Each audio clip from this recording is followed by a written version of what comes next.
Breaking news చూస్తున్నాం. ప్రధాని నరేంద్ర మోడీ ఇచ్చిన బంగారం కొనుగోళ్ల నియంత్రణ పిలుపుకు వ్యతిరేకంగా రాష్ట్ర వ్యాప్తంగా స్వర్ణకారులు బంద్కు దిగారు. విజయవాడ సహా పలు పట్టణాల్లో బంగారు దుకాణాలు మూసివేసి స్వర్ణకార సంఘాల కార్యాలయాల వద్ద నిరసన కార్యక్రమాలు చేపట్టారు. స్వర్ణకారుల సంఘం నేతలు మాట్లాడుతూ ఇప్పటికే అంతంత మాత్రంగానే జీవనోపాధి కొనసాగుతోందని, తాజాగా బంగారం కొనుగోళ్లపై ప్రజల్లో అనిశ్చితి పెరగడంతో పూర్తిగా ఆర్డర్లు తగ్గిపోయాయని ఆవేదన వ్యక్తం చేశారు. ప్రధాని పిలుపునిచ్చే ముందు స్వర్ణకారులతో చర్చించి నిర్ణయం తీసుకోవాల్సిందని, సంవత్సరం పాటు కొనుగోలు చేయొద్దని చెబితే తమ జీవనోపాధి ఎలా సాగుతుందని ప్రశ్నించారు. ఎంపీలు, ఎమ్మెల్యేలు, మంత్రులకు వినతి పత్రాలు అందజేస్తున్నామని, స్వర్ణకారులకు ప్రత్యేక నిధులు విడుదల చేసి ఆదుకోవాలని, లేకుంటే పెద్ద ఎత్తున ఆందోళనలు చేపడతామని హెచ్చరిస్తున్న స్వర్ణకారులతో మా correspondent Bindu face to face.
ప్రధాని నరేంద్ర మోడీ ఇచ్చిన బంగారం కొనుగోళ్ల నియంత్రణ పిలుపుకు వ్యతిరేకంగా రాష్ట్ర వ్యాప్తంగా స్వర్ణకారులు బంద్కు దిగారు.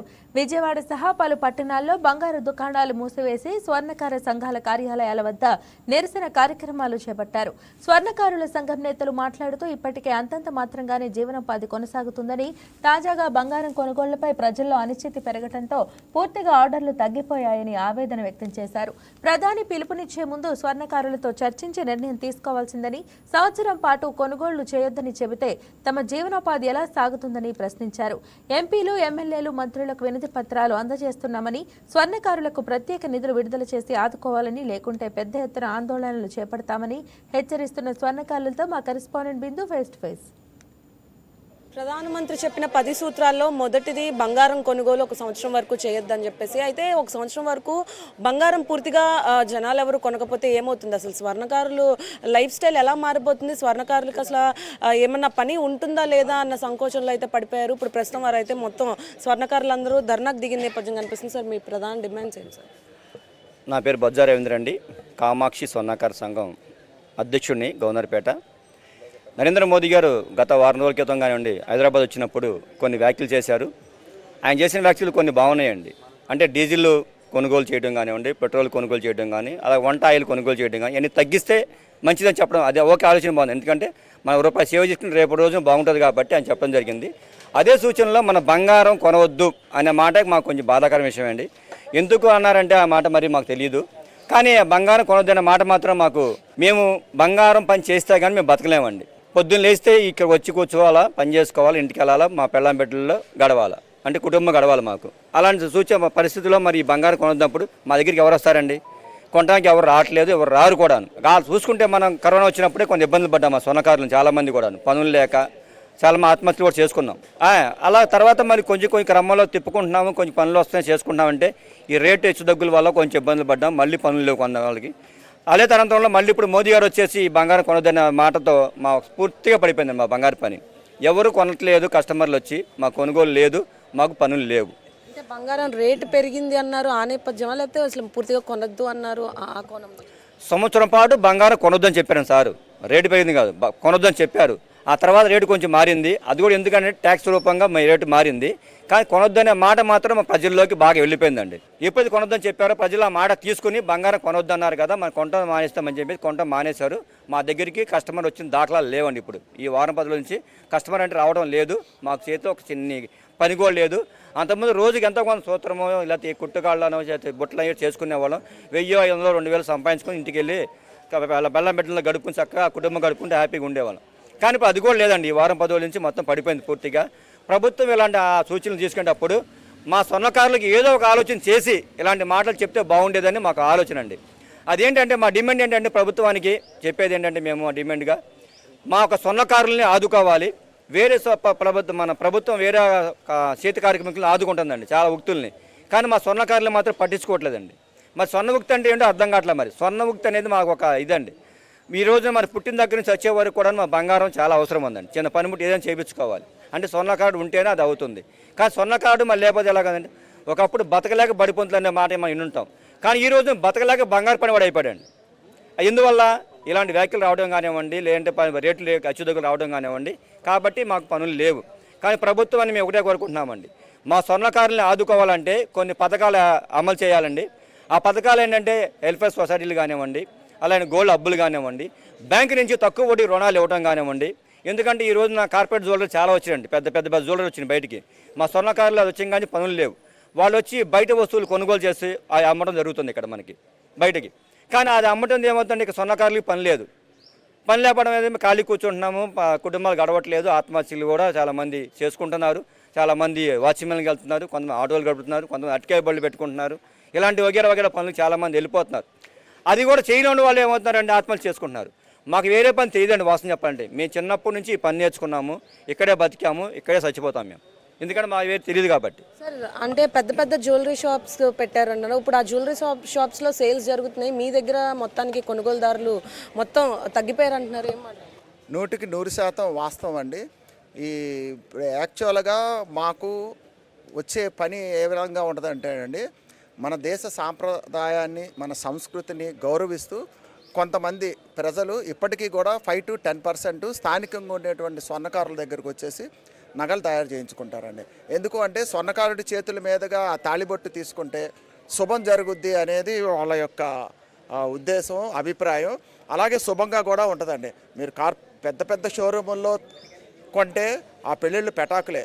స్వర్ణకారుడి చేతుల మీద కనుక సూత్రాలు తీసుకుంటే వాళ్ళ జీవితాలు చాలా బాగుంటాయి. ఇంకొక మాట అండి, కార్పొరేట్ షోరూముల్లో నగలు వద్దు, స్థానికంగా ఉండేటువంటి జ్యువెలరీల్లోనే నగల ముద్దు మా యొక్క ఉద్దేశం. ఎందుకంటే స్థానికంగా ఉండేటువంటి జ్యువెలర్స్ మా స్థానికంగా ఉండేటువంటి వర్కర్స్కి పనిస్తారండి. చెప్పేదాని ప్రకారం అంటే మీది స్వర్ణకారుని వృత్తి అనేది ఈ జనరేషన్తో ఆగిపోయేటట్టు ఉందని అనిపిస్తుంది, మీరేమంటారు? 100% అండి. గతంలో ఎంతో మంది పెద్దవాళ్ళు, మా తండ్రులు, తాతలు, వీళ్ళందరూ వాళ్ళ వారసత్వాన్ని తీసుకొని ఇప్పుడు దాకా మేము వచ్చాం. ఇవాళ మా పిల్లల్ని ఎవరిని కూడా ఈ వృత్తిలోకి తీసుకొచ్చే పరిస్థితులు లేవు. కారణం ఏంటంటే మాకే పని ఉండటం లేదు. అలాగే ఇప్పుడు ఉన్న వాటి మా జనరేషన్లో కొంత జాగ్రత్తగా ఉన్న వాళ్ళు మాత్రమే బాగున్నారు. కొంత పని నిలుపుకోలేకపోయినటువంటి వాళ్ళు, వాళ్ళ కర్మ సిద్ధాంతాన్ని బట్టి వాళ్ళ పరిస్థితి బాగోలేనటువంటి వాళ్ళు ఎంతోమంది దెబ్బతిని ఉన్నారు. మీరు గమనించండి, ఎప్పుడైనా పిలిపిస్తే ఏదైనా 80%, 60%, 50% విజయవంతమైంది. మీరు ఏ కాంప్లెక్స్ అయినా చూసుకోండి, ఇక్కడ 100% దుకాణాలు బంద్ చేసి ఈ మోడీ గారి వ్యాఖ్యల మూలంగా మా పరిస్థితి ఇలా అయిపోయింది. గతంలో కరోనా మూలంగా పోయాము, తర్వాత దాని నుంచి కోలుకున్నాము అంటే మళ్ళీ ఈ బంగారం రేట్లు పెరిగిపోయినాయి. వాటి నుంచి పోనీ ఏదో రకంగా నిలదొక్కున్నామంటే మళ్ళీ ఈ వ్యాఖ్యల మూలంగా ఆర్డర్లు ఇచ్చేటువంటి వాళ్ళు కూడా ఫోన్లు చేసి చూద్దాము, ఆగుదాము, తీసుకుందాము, అవసరమైతే తీసుకుందాము, లేకపోతే లేదు అని ఇలా మీమాంసంలో పడిపోయి వాళ్ళు కూడా రావట్లేదండి. 100% ఆ వ్యాఖ్యల మూలంగా మాకైతే పని తగ్గింది. అలాగే మా నెక్స్ట్ జనరేషన్ని కూడా తీసుకొచ్చే పరిస్థితులు 100% లేవండి. సో చూసారు కదా, ప్రధానమంత్రి చెప్పిన ఏవైతే వ్యాఖ్యలు ఉన్నాయో అవి స్వర్ణకారుల మీద ఎంత ప్రభావితం చూపించినాయో చెప్తున్నారు. అదేవిధంగా స్వర్ణకారుని వృత్తి అనేది అనాదిగా వస్తున్న వృత్తి, అటువంటి వృత్తి నెక్స్ట్ జనరేషన్కి ఉండకపోవచ్చు అని కూడా భయపడుతున్నారు. అదేవిధంగా జరుగుతుంది కూడా ఇక్కడ. ఇప్పుడు చూసుకుంటే పెద్ద పెద్ద షాపింగ్ మాల్స్లో జ్యువెలరీస్ కొంటున్నారు, కానీ స్వర్ణకారుల దగ్గరికి వచ్చి ఎవరు గోల్డ్ జ్యువెలరీని తయారు చేయించుకునే పరిస్థితి కనిపించట్లేదు. అయితే కరోనా తర్వాత కొన్ని ఇబ్బందుల తర్వాత వారు మళ్ళీ పనిలోకి వెళ్ళినప్పటికీ కూడా ఇటువంటి వ్యాఖ్యలు ఏదైతే ఉన్నాయో సంవత్సరం వరకు గోల్డ్ కొనకూడదు అన్న దానిపైన తీవ్రంగా వీరు ఆవేదన వ్యక్తం చేస్తున్నారు. ఇది ఇక్కడ పరిస్థితి. వీడియో జర్నలిస్ట్ వెంకట్తో బిందు, వైకే న్యూస్, విజయవాడ.